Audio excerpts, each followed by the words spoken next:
Perfecto.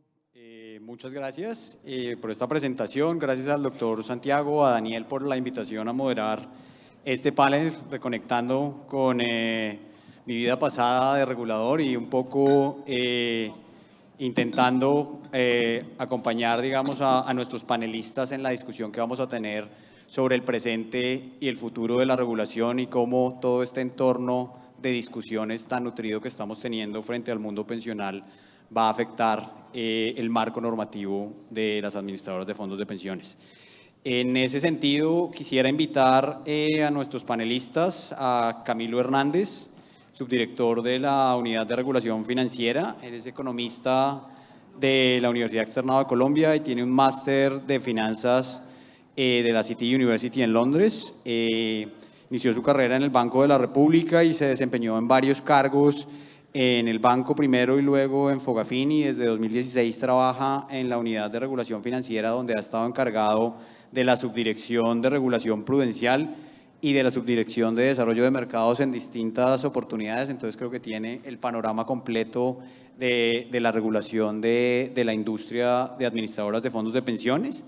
Y también invito al panelista Daniel Mantilla, agradeciéndole por el esfuerzo gigante que hizo.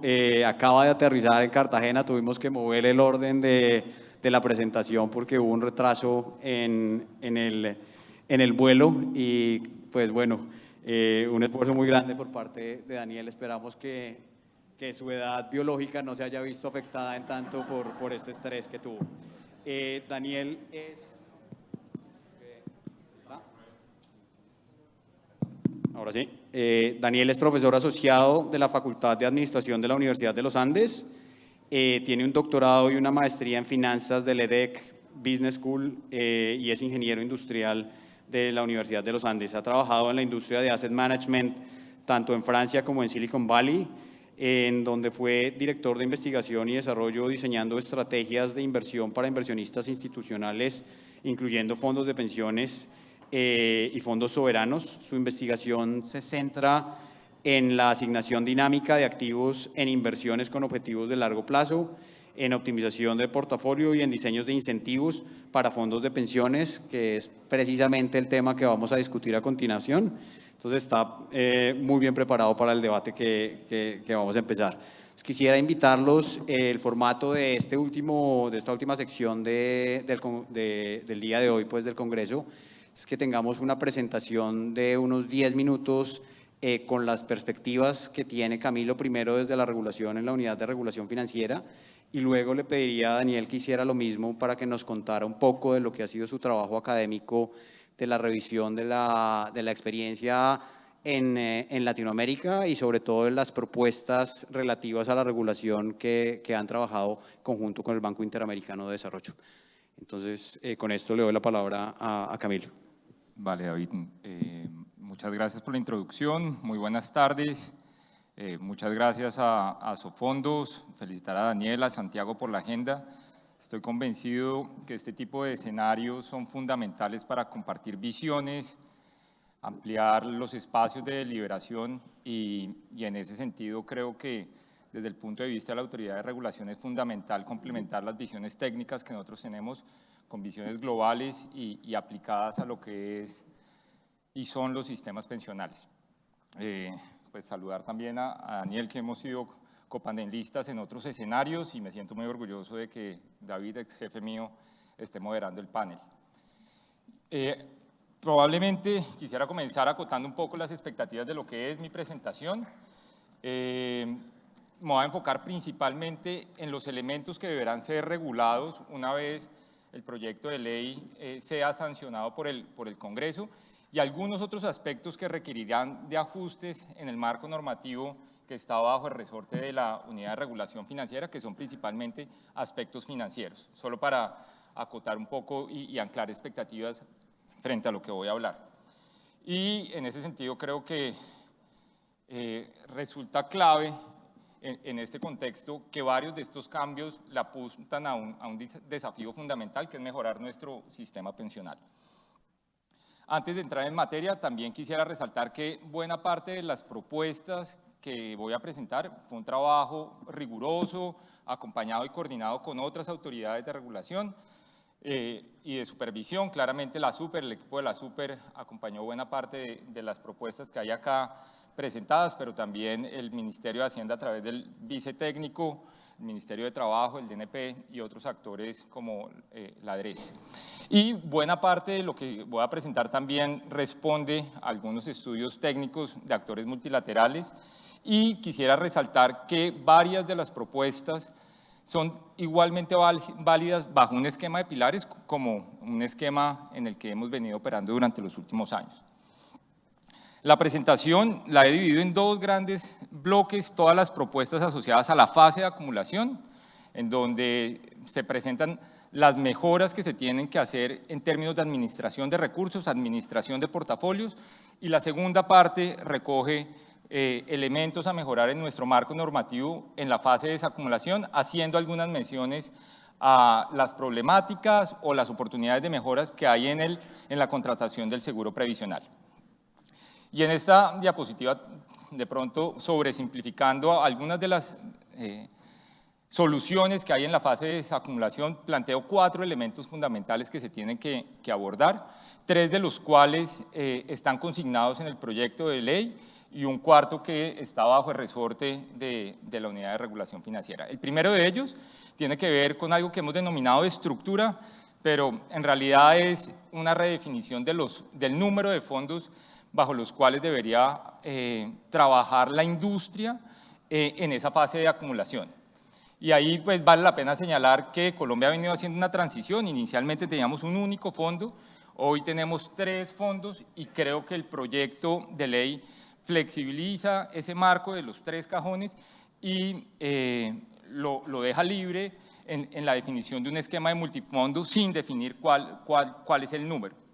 Y esto de alguna forma tiene algo de consistencia dentro de la propuesta de pilares, en donde aparece un pilar en donde el Estado asume un segmento de la población de ingresos bajos y medios, y probablemente el pilar contributivo a cargo de las administradoras comienza a tener un segmento que en términos de perfiles de riesgo puede ser más heterogéneo y por ende un número de fondos más amplio es consistente con esa heterogeneidad. El segundo elemento, y en lo personal uno de los más retadores, es toda la definición de alineación de incentivos, en donde el punto central aparecen las comisiones sobre las cuales van a apoyar los administradores de estos recursos. Claramente el esquema actual, el 3% sobre el ingreso base de cotización, dista de un esquema en el cual se logre la alineación de objetivos entre los administradores y los beneficios que debería recibir el afiliado y el eventual pensionado. Entonces ahí hay un elemento fundamental que toca aristas de comisión de AUMs, comisión por desempeño y demás, que voy a elaborar un poco más en detalle en la próxima diapositiva. Tercer elemento, competencia. Cuando uno calcula algunos indicadores de concentración, un índice de Herfindahl-Hirschman, los indicadores en Colombia dan alta concentración tanto en número de afiliados como en recursos administrados. Y ahí el proyecto de ley y el texto promueve la entrada de nuevos actores a administrar. Claramente en la reglamentación se tienen que fijar estándares técnicos de conocimiento para que dichos actores cumplan a cabalidad con la función que se les asignaría. Y el cuarto elemento, que está estrechamente vinculado con el primero, un esquema mucho más amplio en términos de los fondos ofrecidos, tiene que ver con el régimen de inversión y también lo uno con ese pilar contributivo de prima media, en donde claramente si el Estado llega hasta ahí, uno puede entrar a hacer una discusión sobre el régimen de inversiones, hasta qué punto el Estado tiene que estar definiendo tantos límites, buckets y demás.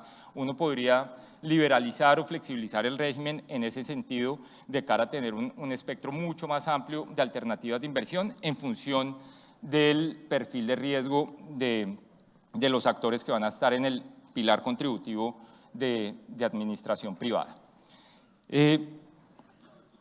Solo para reforzar el tema de las diferentes aristas en términos de alineación de incentivos. Un componente grande de comisiones, muy retador en el sentido que implica por ejemplo, migrar del esquema actual de flujos a un esquema de comisiones en activos bajo administración. Otras economías han hecho esa migración, eso ha tomado tiempo. El que se me viene ahora a la cabeza, el esquema peruano, llevan varios años y actualmente en las comisiones cerca del 70% están asociados a flujo y 30% al stock. Eso en el caso colombiano toca revisarlo con mucho cuidado. Esta comisión sobre AUMs uno la debería enfocar a atender los costos fijos y el grueso de la rentabilidad de la AFP o del administrador debería estar en función del alfa o el exceso de retorno o el desempeño. Y ahí se abre toda una dimensión de cuál es el portafolio de referencia, que creo que en la presentación de Daniel los vamos a ir complementando. ¿Cuál es la gobernanza? Creo que en el panel anterior fue muy interesante ver cómo esa definición de portafolios de referencia aparece la misma administradora fijando, supongo, corriendo sus ejercicios de asignación estratégica de activos, definiendo el portafolio de referencia y devolviéndose a la autoridad para validar si es el portafolio idóneo. Y claramente en el caso colombiano esto redunda en unas discusiones mucho más complejas sobre rentabilidad mínima, que en el caso de la regulación lo que hemos venido pensando es, si uno está indexado a ese portafolio de referencia, la reserva de estabilización debería ser relativamente baja. Si yo comienzo a tomar un poco más de riesgo, un tracking error más amplio, por ende la reserva de estabilización debería ir subiendo. Y toda una dimensión de régimen de inversión, en donde probablemente se me escapó un elemento en la diapositiva anterior, se establece la posibilidad de tener mandatos de inversión para algún segmento de activos, lo cual tiene sentido de cara a lograr una mayor diversificación de los portafolios. Segunda arista fundamental, y en uno de los paneles de la mañana salió el fondo de ahorro, clave, creo que hay consenso que este es uno de los puntos más críticos de la reforma y acá resalto yo creo que 3 elementos fundamentales. Lo primero, traer las mejores prácticas locales e internacionales en términos de la administración de estos recursos. Invitar a que esa administración se haga a través de actores especializados con conocimiento es fundamental. Y probablemente el tercer elemento que resulta de la mayor relevancia es toda la gobernanza, en donde uno logre aislar las decisiones de inversión de ciclos políticos o de actores políticos, que creo que en el contexto actual resulta bien ilustrativo y muy relevante. Fase de desacumulación, claramente requiere de ajustes regulatorios que promuevan una administración y un pago de mesadas ciertas y consistentes que ancle un poco las expectativas de los afiliados. Y acá hay 3 elementos que la ley está incluyendo basado en unos diagnósticos muy rigurosos del pasado. Lo primero, una serie de riesgos que no son modelables y que se requiere la definición de esquemas de cobertura por parte del Estado. El ejemplo más ilustrativo son los fallos judiciales. El segundo tiene que ver con modalidades de pensión. Se elimina el retiro programado, una modalidad que en algunos casos transfiere unos riesgos al afiliado que no puede administrar, el riesgo de mercado y el riesgo de extra longevidad.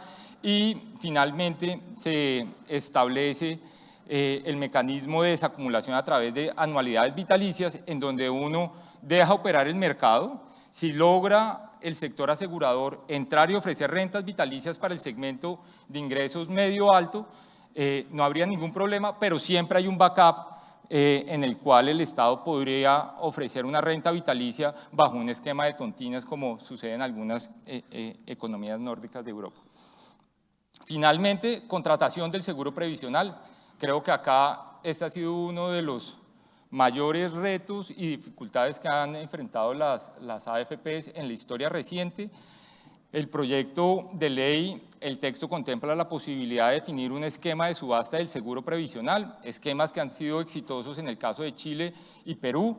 Este es uno de los elementos fundamentales de la reforma en términos de generar unos mecanismos de revelación de precio del seguro previsional.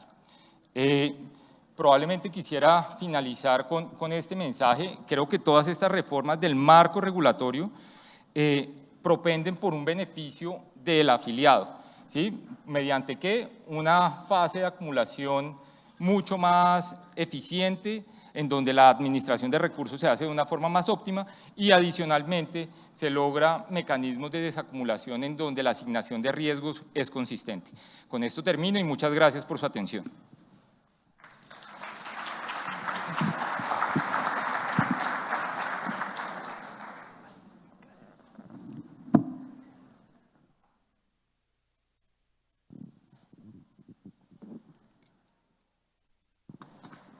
Listo. Bueno, yo de formación profesional, dictando clase, siempre pues toca parado, ¿no? Entonces,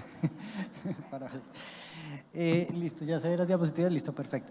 Bueno, entonces, tengo varias diapositivas acá, entonces voy a pasar rápido, pero digamos, el mensaje es muy, digamos, muy coherente, digamos, son varias cosas que voy a tocar, pero el mensaje es, digamos, siempre el mismo y es, pues de acá, ¿cómo hacemos para alinear los intereses de las AFPs con los objetivos de los afiliados? Entonces, bueno, lo que les voy a contar, para los que quieran profundizar, pues está en estos trabajos de investigación que hemos realizado con varios coautores. En particular me voy a centrar sobre todo voy a mostrar algunos resultados del primer trabajo que hicimos con el BID, en el que precisamente hacemos varias propuestas de diseño de regulación para las AFPs.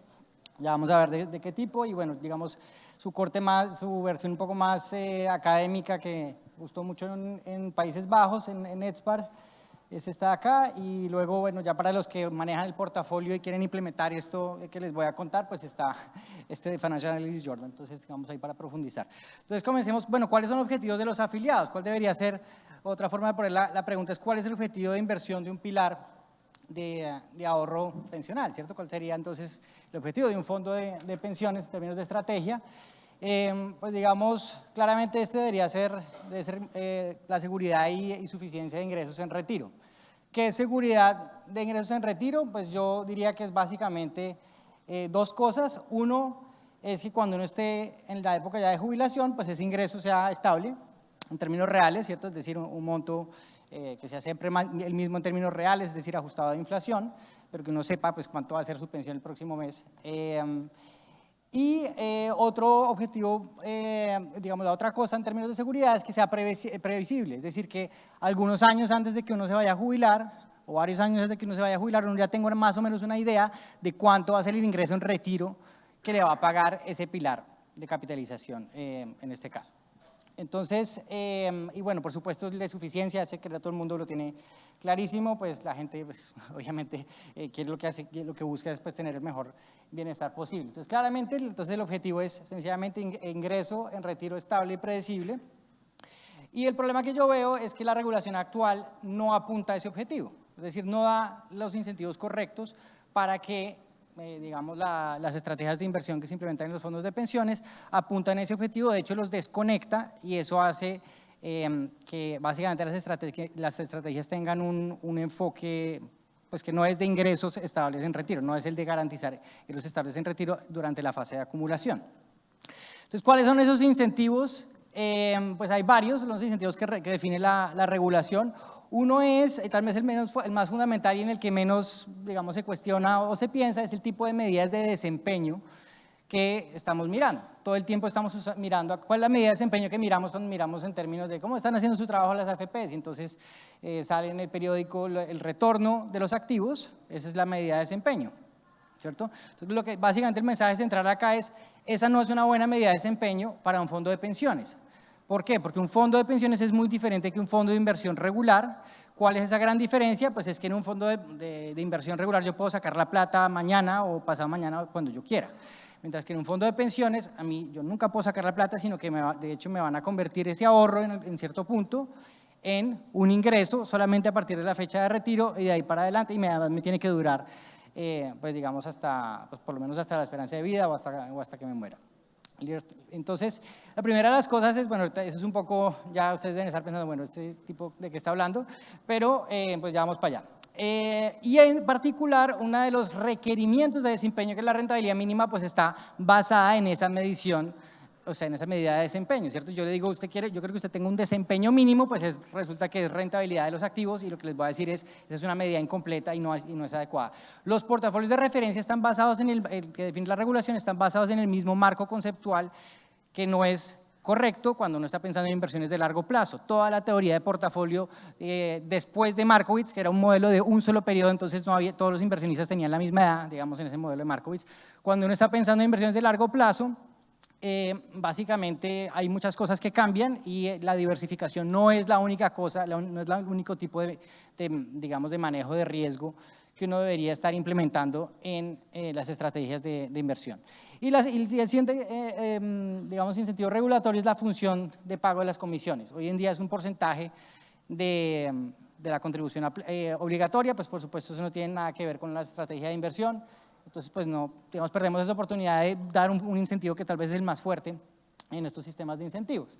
¿Listo? Entonces, hablando del desempeño, entonces si el retorno de los activos no es, si los activos, cuánta plata, cuánto ahorro yo tengo, no es las unidades en las que yo debería estar pensando o midiendo el fondo de pensiones, ¿cuál sería? Pues es cantidad de pesos de ingresos en retiro, ¿cierto?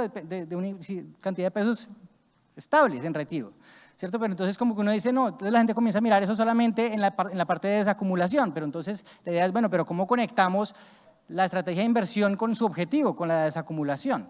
¿Cierto? Entonces, uno lo que tendría que hacer es pensar, bueno, ¿qué va a pasar cuando yo llegue a la edad de retiro? Todos esos activos, como decíamos, se van a intercambiar por una pensión, ¿cierto? Es decir, por otra forma de ponerlo es una renta fija, y bueno, ahí ya aboca un poco el tipo de instrumentos que uno puede utilizar, ¿cierto? Al final yo voy a intercambiar esos activos por una renta fija, y resulta que la tasa de conversión que va a determinar cuántos ingresos me van a dar a mí por un nivel de activos es muy variable.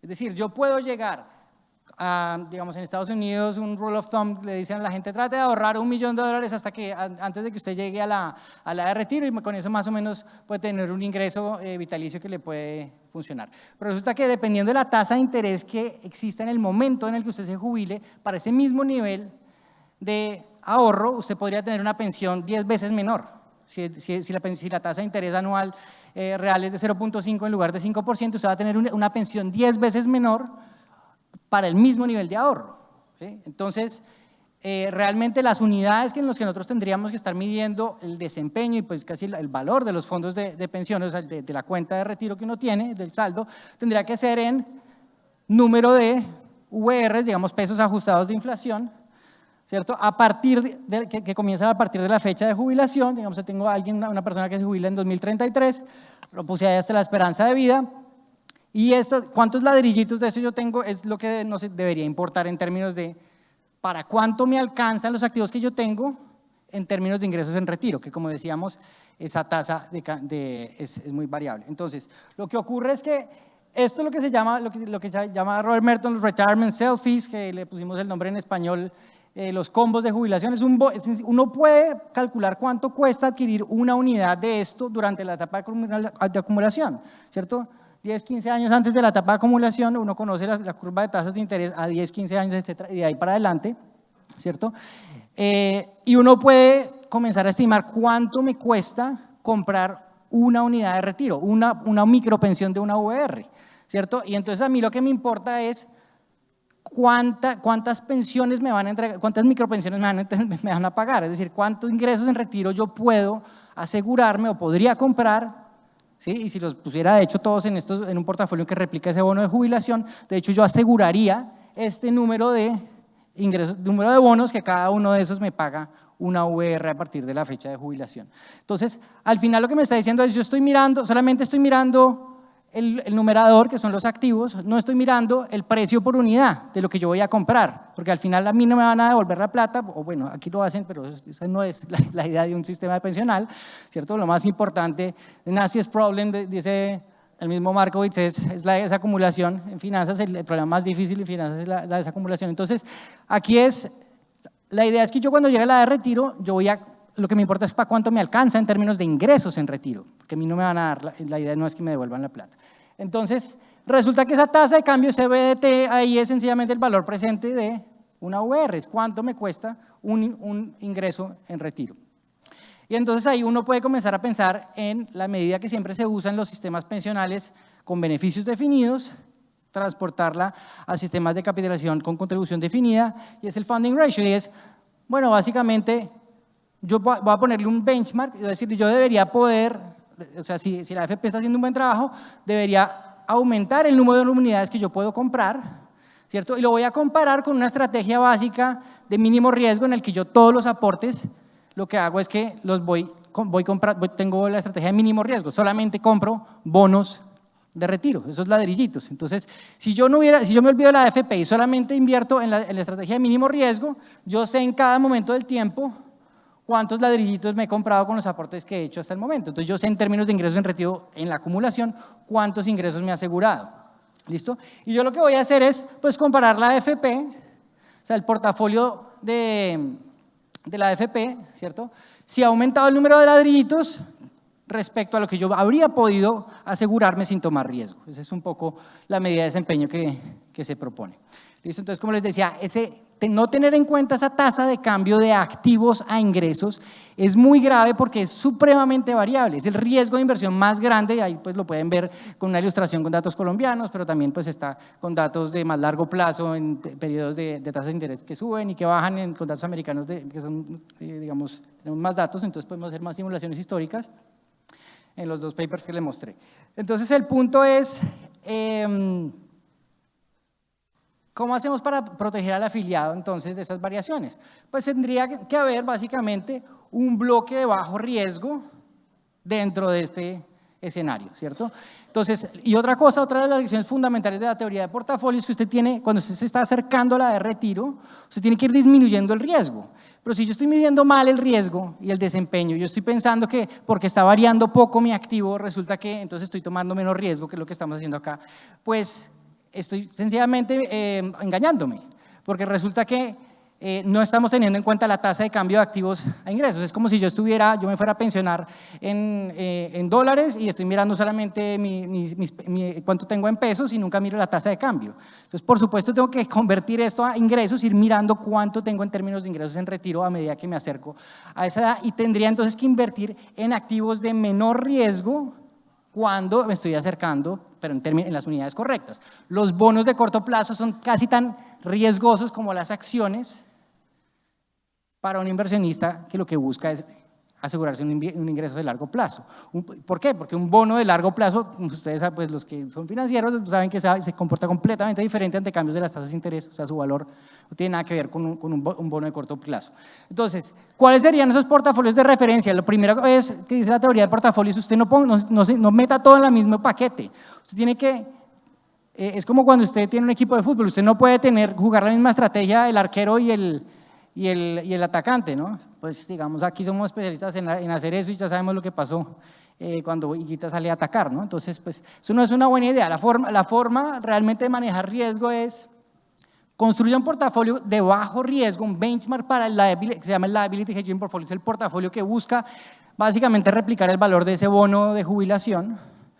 El otro portafolio de referencia es, bueno, un portafolio diversificado que busque capturar primas de riesgo, digamos, de manera eficiente. Entonces, la diversificación solo entra acá. Aquí es la cobertura, ¿sí? Y luego, ¿cómo combino esas dos cosas de tal manera que yo vaya disminuyendo el riesgo a medida que me acerco a la edad de retiro? Entonces, esto es básicamente lo que puede pasar, digamos, en escenarios muy diferentes, históricos, estos contratos americanos.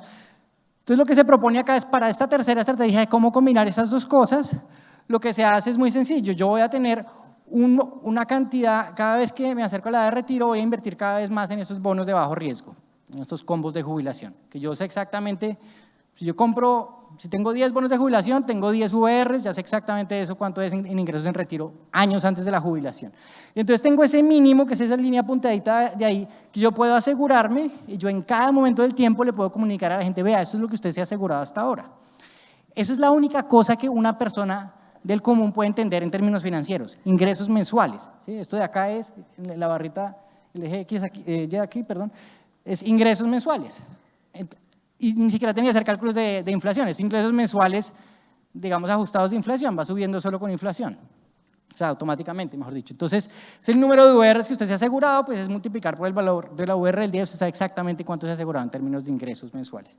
Eso es lo que yo pienso que tendría que buscar una estrategia. Entonces, ¿qué pasa con los Target Date Funds, los fondos generacionales? Hacia allá nos tendríamos que mover, porque claro, el bono de bajo riesgo, el activo de bajo riesgo es diferente dependiendo de la edad, porque es un bono que comienza a pagar a partir de la fecha en que uno se va a jubilar. Entonces, ese portafolio es muy diferente para alguien que tiene una edad muy diferente de uno.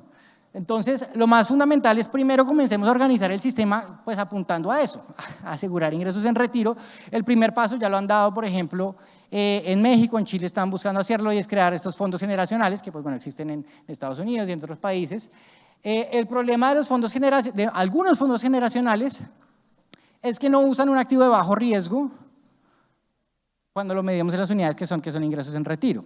Entonces, Dimensional Final Advisors en Estados Unidos sí entendió eso perfectamente, pero hay otros Target Date Funds en lo que hacen es que invierten en bonos de corto plazo para supuestamente reducir el riesgo a medida que se acerca la fecha de retiro, pero claro, después eso se lo intercambian por ingresos y pues eso no, digamos, es muy incierto el ingreso que les va a tocar. Entonces, aquí estoy comparando un Target Date Fund con estos, digamos, fondos generacionales, pero con un objetivo de ingresos. Y vemos que efectivamente pues los segundos sí pueden mantener, digamos, un mínimo estrictamente creciente en términos de ingresos, mientras que el Target Date Fund no lo haría. Bueno, ya para terminar, porque creo que me comí mucho tiempo de pronto, esto es los resultados entonces en el estudio del BID. Ahí, digamos, la lección grande es, aquí estoy comparando entonces las estrategias de Target Income que les mostraba pues, en un periodo mucho más corto porque tenemos menos datos para las tasas de interés y para los multifondos que arrancaron hace un poco más de 10 años. Entonces, aquí el punto clave es esas tres líneas que están casi pegadas, la amarilla, la gris y la como vino tinto, son los tres multifondos. Entonces, claro, como el activo de bajo riesgo que estamos usando acá son bonos pues de relativamente corta duración, sobre todo cuando lo comparamos con los flujos los plazos que tenemos que cubrir, que vamos a pagar, que son las pensiones. Pero resulta que los tres son iguales de riesgosos cuando lo medimos en las unidades que son. Entonces, por eso, el primer paso y tal vez el mensaje fundamental acá es tenemos que comenzar a pensar en la unidad correcta, es ingresos en retiro, es decir, es hacer esa conversión de activos a ingresos durante la etapa de acumulación y pues por supuesto entonces eso va a tener, pues si queremos pagar una comisión por desempeño, pues es que es el desempeño de las unidades que son. Si queremos tener rentabilidad mínima, o pues yo no lo llamaría rentabilidad mínima, sino un desempeño mínimo que sería, oiga, garantícenme por lo menos ese ingreso en retiro que yo podría asegurarme, digamos, si estuviera utilizando un portafolio, un liability hedging portfolio, un portafolio de cobertura del pasivo, es decir, un portafolio que busque replicar ese bono de jubilación, pues básicamente yo voy a ponerte, ese debería ser entonces mi medida de desempeño mínimo, esa rentabilidad mínima que está calculada en base solamente en desempeño de activos, pero además de los pares, un portafolio que solamente busca diversificación porque está anclado en la teoría de Markowitz de 1952, ¿cierto? De un solo periodo, entonces no hay horizonte. Entonces, ¿cuál es el resultado acá? Es, oiga, pues sencillamente usted puede tener mucho más, usted puede dar con los mismos aportes, usted puede utilizar de una manera mucho más eficiente ese riesgo que usted está tomando. ¿Por qué? Porque logra uno tener mucho menos riesgo y tener además muchos menos ingresos. Pues digamos, a mí me gusta hacer una metáfora y es que el freno es supremamente importante para el desempeño. Si nosotros no tenemos hoy un freno adecuado, ¿cierto? Entonces, ¿qué va a pasar? Si usted hace una carrera entre un Ferrari sin frenos y un Twingo con frenos, ¿cuál va a ganar? Sobre todo si es una carretera llena de curvas. Pues el Twingo le va a ir muy bien porque va a poder desacelerar, acelerar. Entonces, el freno es fundamental para poder ir más rápido y más lejos. Un Ferrari que usted puede tener el mejor motor, pero si no tiene freno, realmente pues no, sobre todo entrando en la edad de retiro, pues no va a tener cómo realmente controlar el riesgo de manera adecuada. Entonces aquí, pues como para recopilar las recomendaciones y aterrizarlas en temas de regulación acá, pues lo primero es, el primer red flag grande que yo veo es la rentabilidad mínima, ese es tal vez el incentivo regulatorio más fuerte que hay. Como les decía, se calcula pues solamente con los retornos de los activos, entonces pone un foco en donde no es un foco cortoplacista. Además de la forma como se calcula también, pues básicamente hay incentivo a coludir en lugar de competir entre AFPs. Las comisiones, pues es un porcentaje fijo, no tiene nada que ver, un porcentaje fijo de los aportes obligatorios no tiene nada que ver con la estrategia de inversión, entonces pues sí, la regulación no está dando ningún incentivo a pararle bolas a eso. Y sobre todo no está dando ningún incentivo por ningún lado la regulación a cubrir, o sea, a proteger a la gente del riesgo más grande en términos de inversión, que es ese riesgo de conversión de ahorros a ingresos. Entonces, ¿cuáles son las recomendaciones? Pues bueno, no sé si quiere que las hablemos durante más bien la conversación por el tiempo.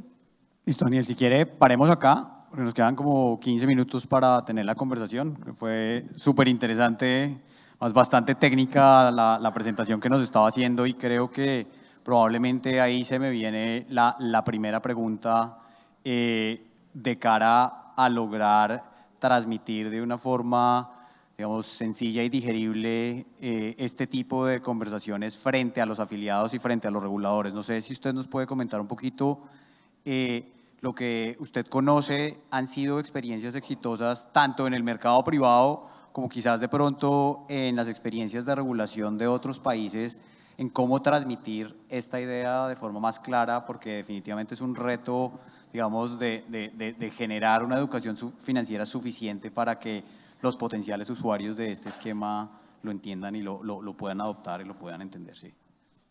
Sí, claro que sí. No, efectivamente es como un cambio de chip, porque si uno cambia, si deja de pensar en retornos, entonces es como que todo cambia, ¿no? Entonces, una de las cosas, bueno, muchas gracias por la pregunta, es muy pertinente. Entonces, a ver, experiencias, tal vez el modelo que está más enfocado, que está más avanzado en estos temas, son el de Países Bajos, el holandés y el danés, de lo que yo he visto, de lo que he visto.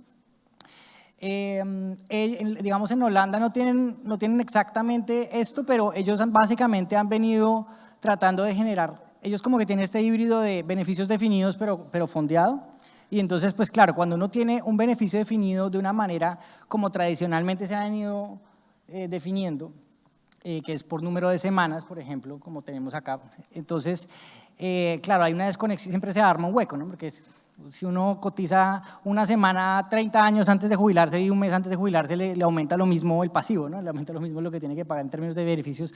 No hay forma, es una desconexión completa con el valor financiero del aporte. Entonces ellos lo que han hecho es básicamente, ya no tienen una regla tan anticuada, por decirlo así, en los beneficios definidos, sino que la van ajustando para que sea una cosa que uno pueda comenzar a cubrir con el pasivo pensional. Y tal vez por eso les sonó tanto este paper allá en Países Bajos, les gustó mucho. ¿Por qué están tan avanzados en este tema de sistemas? Pues ellos tienen más del 200% ahorrado en fondos de pensiones. Entonces, claro, ellos han mirado mucho el tema, es como, bueno, ¿cómo tenemos que hacer esto bien? En Brasil hay una experiencia muy reciente, no es en temas regulatorios, sino fue sencillamente el gobierno comenzó a emitir estos bonos que son literal los que estaban ahí pintados, ellos allá se llaman Renda Más, y lo que tienen es un instrumento ahí supremamente potente, y además ha funcionado muchísimo, porque es una cosa que la gente entiende, es ingresos en retiro, y usted le dice, vea, usted comprándose estos bonos, que además lo venden directamente el gobierno, se llama Tesoros Directo, la plataforma, ellos la tienen de hace mucho tiempo para vender bonos del gobierno tradicionales, ha funcionado muchísimo porque, claro, es un activo que de verdad es de bajo riesgo para la gente cuando está pensando en ingresos en retiro, y ha funcionado magnífico, los brasileños las están acogiendo muchísimo y pues yo de los combos, de esos retirement selfies podría hablar horas, pero me quedo por ahí. Buenísimo, Daniel. No, muchas gracias por esa presentación condensada de un tema que en realidad es muy complejo, pero que puede ser muy útil para la definición y la aproximación a los temas regulatorios de las AFPs a futuro. Yo le quería hacer una pregunta a Camilo un poco de cara a este marco también de la reforma, de ese esquema nuevo de pilares. ¿Qué oportunidades cree usted que ofrece este nuevo sistema de pilares en términos de avanzar en el cumplimiento de esos objetivos de garantizar una pensión suficiente y estable para una mayor proporción de la población en Colombia? David, muy buena pregunta y yo de pronto voy a tomar algunos de los elementos de varias presentaciones a lo largo del día. Entonces, claramente la reforma cumple un objetivo realmente loable y deseable, es no tener pobreza en la vejez. Sobre el pilar solidario, creo que Marcela lo señalaba en la introducción del evento, en la apertura del evento. Hay un elemento también que no se ha tocado, pero ese pilar semicontributivo también es clave. En Colombia, una población significativa por temas de fidelidad al sistema no logra pensionarse. Ahí nuevamente aparece un gran impacto desde el punto de vista social. Y hay un elemento que no se ha subrayado tanto y a mí me gustaría aprovechar la pregunta para traerlo a colación, y es, en el texto del proyecto de ley se señala que todos estos beneficios, llamémoslos del pilar solidario, están condicionados al marco fiscal de mediano plazo, que de alguna forma ancla las expectativas sobre la sostenibilidad fiscal del sistema. Eso desde el punto de vista, llamémoslo social, ese pilar solidario clave. Desde el punto de vista de oportunidades y del resorte, especialmente de la Unidad de Regulación Financiera, yo estoy convencido que el rol que han jugado las AFPs para el desarrollo del mercado de capitales ha sido fundamental. Yo creo que las mejoras regulatorias, el detalle con el que tiene que salir esta reglamentación debe seguir orientada a que ese mercado de capitales se siga profundizando, que se siga siendo más eficiente, de cara claramente, y eso es otro elemento, de cara al beneficio del afiliado, y lo uno algo de la presentación de Daniel, nos toca comenzar a hacer ese vínculo entre la fase de acumulación y desacumulación. Y eso desde el punto de vista de regulaciones es realmente retador incorporar eso dentro, por ejemplo, una cosa tan concreta como es la definición del portafolio de referencia o los mecanismos de referencia para juntar esas dos fases y cómo se establecen los esquemas para remunerar o premiar a los actores que lo estén haciendo bien. Si se dan cuenta, el espectro de regulación que se viene al momento de aprobar la ley es monumental. Entonces, ahí creo que las precisiones, el apoyo técnico de la academia, la visión de la industria va a ser fundamental. Un poco ahondando en esto último que usted estaba mencionando, digo, hay algunos de estos componentes del esquema de regulación que ya están en el marco, digamos, legal colombiano en términos de comisión de desempeño, de definición de portafolios de referencia, y han tenido, digamos, una discusión amplia en donde todavía no hemos logrado aterrizar, digamos, en términos prácticos a algunos de esos componentes. ¿Usted cuáles cree que han sido esos principales retos que ha habido a la hora de discutir y definir esos temas para la regulación de las AFPs y cómo se puede de pronto abordar de mejor forma mirando para adelante, digamos, en el nuevo mundo que plantea la reforma?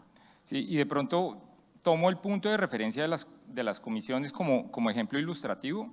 Yo creo que el tema de las comisiones es un elemento central para alinear incentivos, nuevamente unir la etapa de acumulación con la de desacumulación.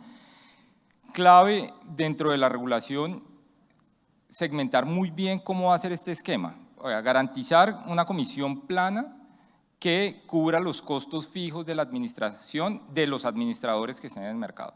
Componente 2, que como bien lo señala, ya está en el marco legal, pero no se ha reglamentado, toda la comisión por desempeño, que claramente definir quién lo está haciendo bien en función de un portafolio de referencia o un funding ratio es fundamental de cara a cómo se le premia o se penaliza.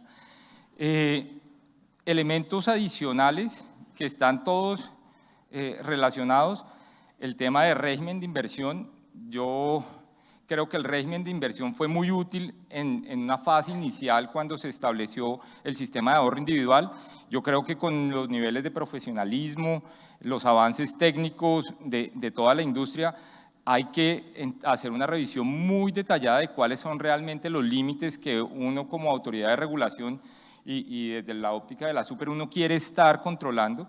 Y ahí hay un espacio grandísimo para aligerar un poco la carga de la autoridad de regulación y comenzar a asignarle algo de responsabilidades a la AFP en la definición de las políticas de inversión como un todo.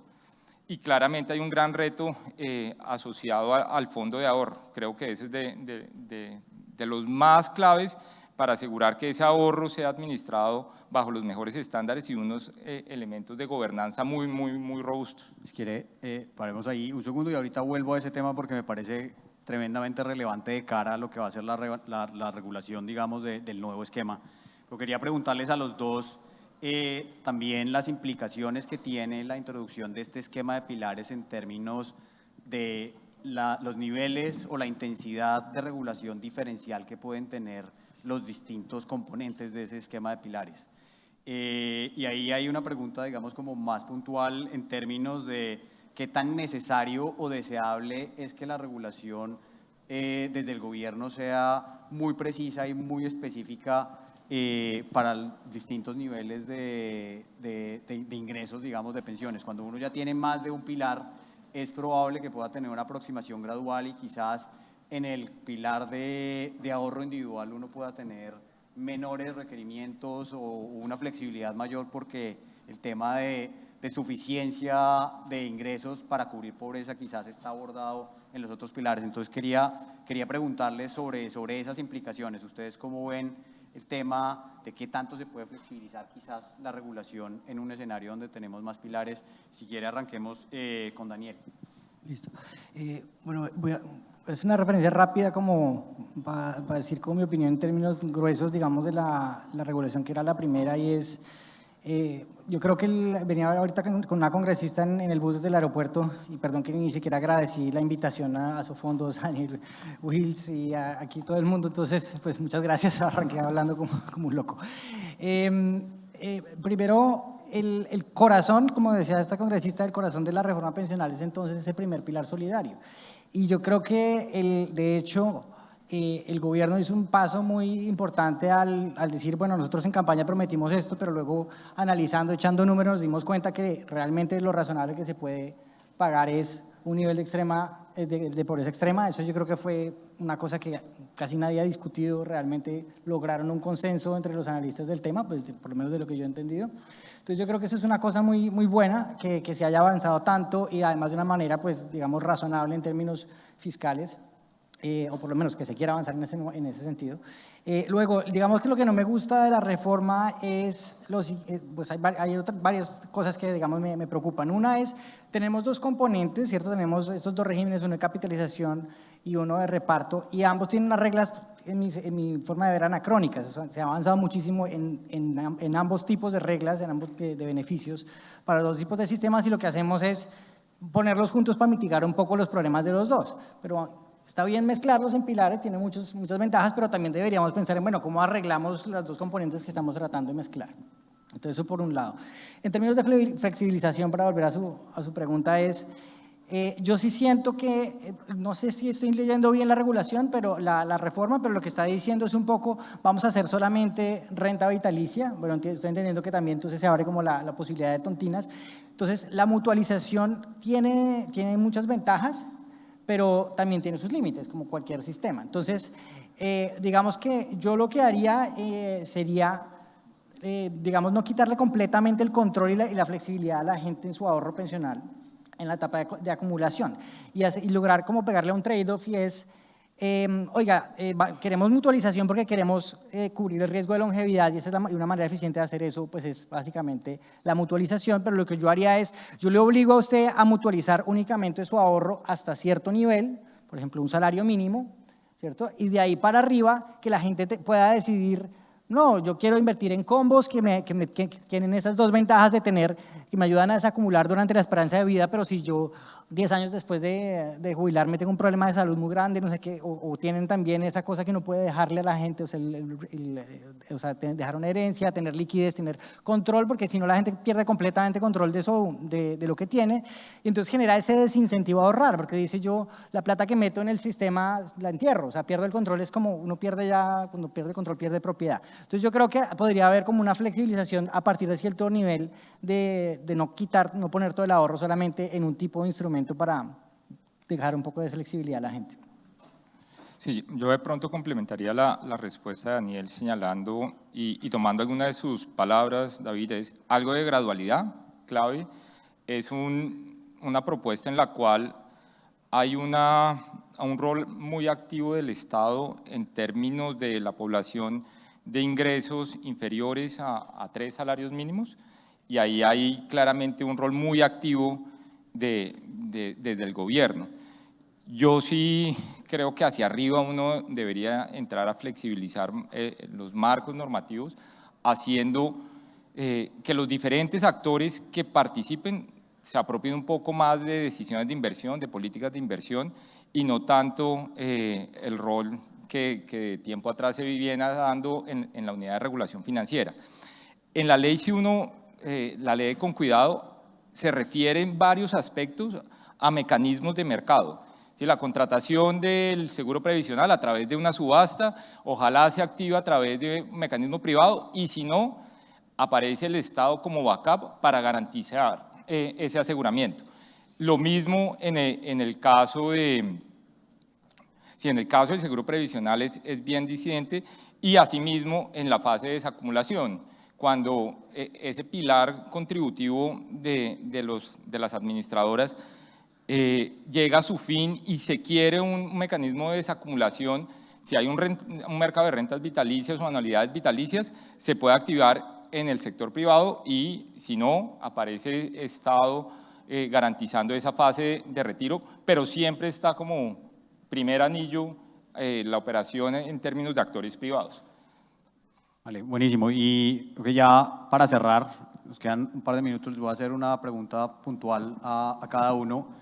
Me gustaría, Daniel, que me contara su percepción sobre el rol que puede tener el diseño de mecanismos basados en el ingreso de retiro objetivo, sobre la transparencia también, sobre las expectativas que tienen las personas con respecto a las tasas de reemplazo que pueden obtener, y digamos, ¿cómo ve usted que puede haber, digamos, hay un link entre las dos cosas? Sí, a mí me parece que eso es una ventaja grandísima de comenzar a pensar, a reportar y a pensar todo el sistema en términos de ingresos en retiro durante la etapa de acumulación.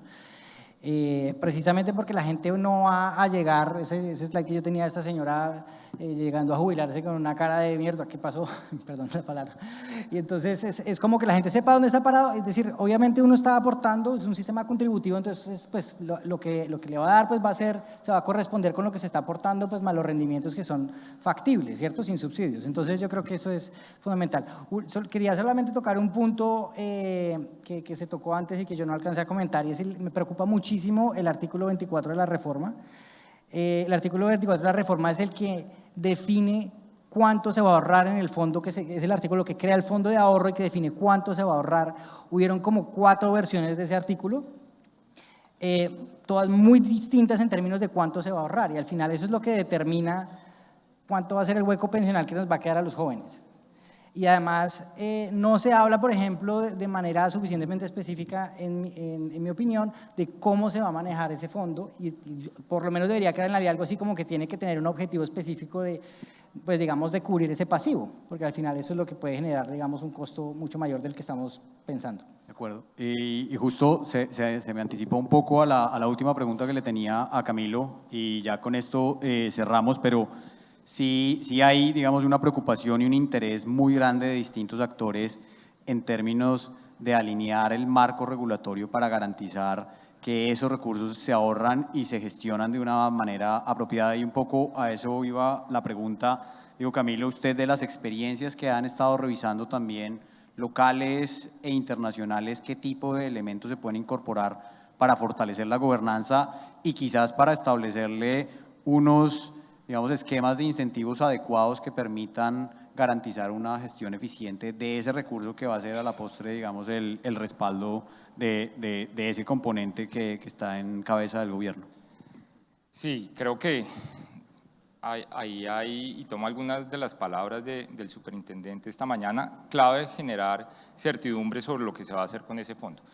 Y ahí, de manera puntual, referencias que hemos venido revisando, un fondo en Canadá, el CPP Investments de Canadá, un gobierno corporativo muy robusto, juntas independientes, actores privados, en donde toma un elemento que señalaba Daniel, muy claramente definido cuál es el objetivo de inversión de cara al afiliado.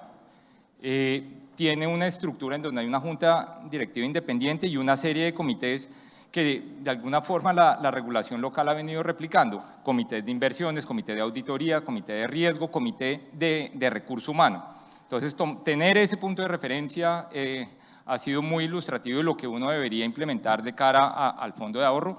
Fondo de noruego también, allá creo que tiene la ventaja que la reglamentación la expide el gobierno nacional, políticas de inversión, objetivos de inversión, regímenes de inversión, y se creó una unidad independiente en el Banco Central.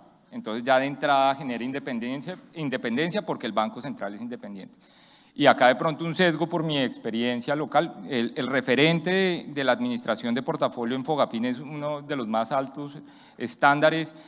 Usualmente uno tiende a sesgar la visión de la administración de portafolios, algunas experiencias que no han sido tan buenas, pero el caso de Fogapín es bien ilustrativo, en donde es una administración altamente calificada, con unos portafolios muy bien definidos, con ejercicios de asignación estratégica de activos que son, yo creo que muy en línea con los estándares internacionales.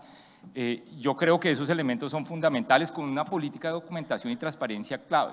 Entonces creo que son elementos que al momento de reglamentar las reglas de juego de este fondo de ahorro va a ser fundamental.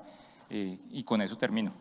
Vale, perfecto. Bueno, Daniel, Camilo, muchísimas gracias. Gracias a todos los asistentes que esperaron hasta el final, y así cerramos esta jornada.